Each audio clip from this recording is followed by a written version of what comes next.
आज हम preparation of alkane समझेंगे फ्रॉम ग्रिग्नॉर्ड रीजन। लेकिन इससे पहले हमें ये पता होना चाहिए ग्रिग्नॉर्ड रीजन क्या है और ये किस तरह बनता है।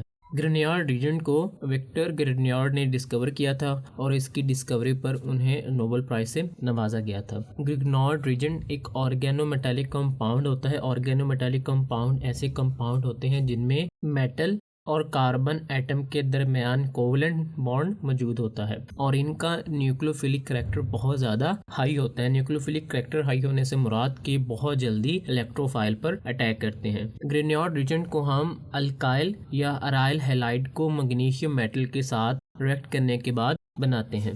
Here is the alkyl halide जो कि मिथाइल क्लोराइड है। इसको हम मैग्नीशियम मेटल के साथ रिएक्ट करवाते हैं in the presence of ether. Ether एक सॉल्वेंट के तौर पर एक्ट करता है और ये एक नॉन पोलर सॉल्वेंट होता है जिसकी वजह से जो रिएक्शन मीडियम होता है वो स्टेबल रहता है। यहाँ पर जो मैग्नीशियम मेटल है उसको हम अल्काइल हैलाइड के सेंटर में इंट्रोड्यूस करवाते हैं और रिजल्ट में हमारे पास अल्काइल मेटल क्लोराइड बनता है जिसको हम ऑर्गेनोमेटालिक कंपाउंड भी कहते हैं। इस ऑर्गेनोमेटालिक कंपाउंड के सेंटर में मैग्नीशियम मेटल होता है और मैग्नीशियम मेटल की जो ऑक्सीडेशन स्टेट है वो +2 होती है कि जो मैग्नीशियम मेटल है एक इलेक्ट्रॉन अल्काइल ग्रुप के साथ वो बॉन्डिंग में यूज़ कर रहा है और दूसरा वो क्लोराइड के साथ बॉन्डिंग में यूज़ कर रहा है। और रिजल्ट में क्या होता है कि जो अल्काइल पार्ट की जो कार्बन है उस पर भी नेगेटिव चार्ज आ जाता है, पार्शियल नेगेटिव चार्ज, और जो क्लोराइड है उस पर भी पार्शियल नेगेटिव चार्ज आ जाता है। अब ये जो ओवरऑल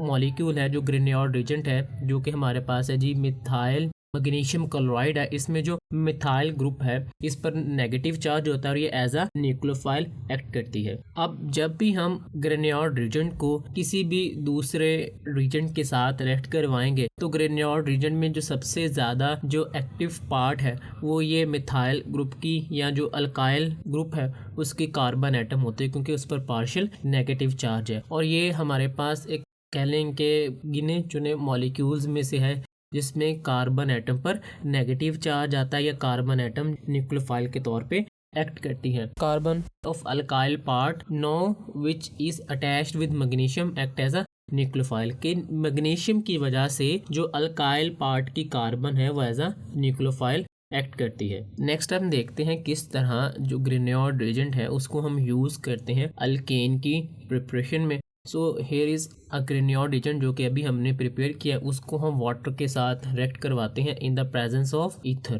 अब जो ईथर है वो एक इनर्ट सॉल्वेंट होता है और ये ग्रिग्नॉर्ड रीजेंट को स्टेबलाइज रखता है। जब हम मिथाइल मैग्नीशियम क्लोराइड को हम वाटर के साथ रिएक्ट करवाते हैं तो रिजल्ट में क्या होता है कि मीथेन बनती है। अब मीथेन किस तरह बनती है?